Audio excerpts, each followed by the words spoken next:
इथं कितीही टायपिंग केलं तरी तुला पगार भेटणार नाही. अरे मला नको. गाईज हे पैसे कमवायचे पैशांसाठी हे एवढं आहे. नाही तर आतापर्यंत 2 वर्ष झाली कधी बघितलं ना कोणाला.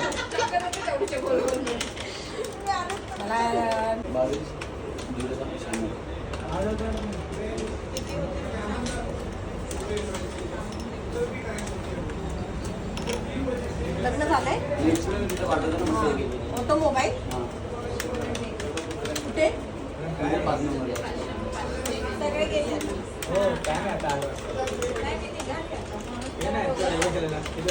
काय काम केलंय?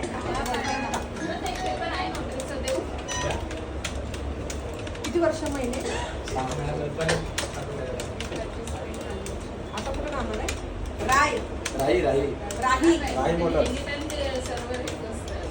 एवढा म्हणजे गॅप असेल म्हणून सांगते गॅप असेल. 1.5 वर्षाचा गॅप झाला ना. कधी 1.5 वर्ष झाले मला. हो ही बघा आमच्या सायले मॅडमची प्रिंट. एकच आहे ना? हो एकच आहे. हे बघा ऑफिसमध्ये आल्याबद्दल सायली मॅडमने 30 रुपयाचं इन्कम करून दिले. हो